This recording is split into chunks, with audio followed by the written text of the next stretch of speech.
My name is Shaun Bhatty. I'm one of the electrophysiologists here at Genesis Hospital.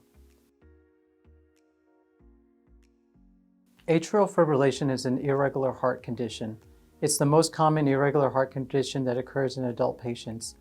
It's a condition where the top chambers of the heart, they do not pump out blood adequately or efficiently. And as a result, blood can get stagnant in the top chamber of the heart and cause blood clots to form. When a blood clot forms in the top chamber of the heart, it can cause an increased risk of strokes and blood clots happening for patients. There are several risk factors for developing atrial fibrillation. Aging or getting older is the most common. High blood pressure, diabetes, clogged arteries in the heart, thyroid problems, those are also some other risk factors. The most common symptom that patients have from atrial fibrillation is a symptom of tiredness or fatigue.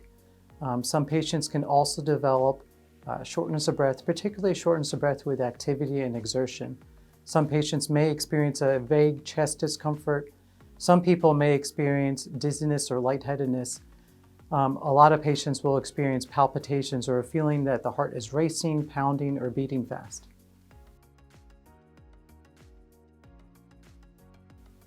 If left untreated, atrial fibrillation can have a devastating consequence of the development of strokes and blood clots. Strokes can be very debilitating for people, and it can severely hinder and affect their quality of life. In addition, atrial fibrillation left untreated can progress to heart failure, a situation where the heart is not able to pump out blood efficiently to the rest of the body. There are different ways that atrial fibrillation can be treated. The most common thing that we talk to people about when they are diagnosed with atrial fibrillation is whether they should be on a blood-thinning medicine. A blood-thinning medicine or anticoagulant can be very beneficial in decreasing the risk of blood clots and strokes.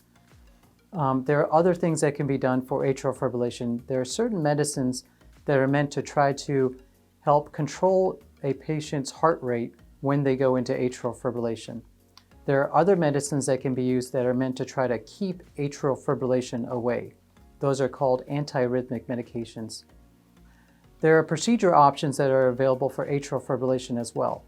One procedure is a procedure called a cardioversion, where the heart is shocked or rebooted back into a normal rhythm. There's a procedure option called an ablation, where a catheter is essentially placed into the heart and we burn areas in the heart where atrial fibrillation is coming from in order to help try to quiet down atrial fibrillation. There are different things that you can do to help prevent the development of atrial fibrillation. Avoiding excessive amount of alcohol, avoiding excessive amount of caffeine, and avoiding illicit substances are some of those things. Maintaining a blood pressure within a normal target range is very helpful.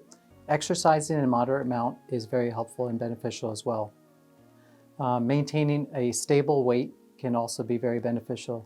And I would definitely recommend continuing to follow up with your primary care physician regularly.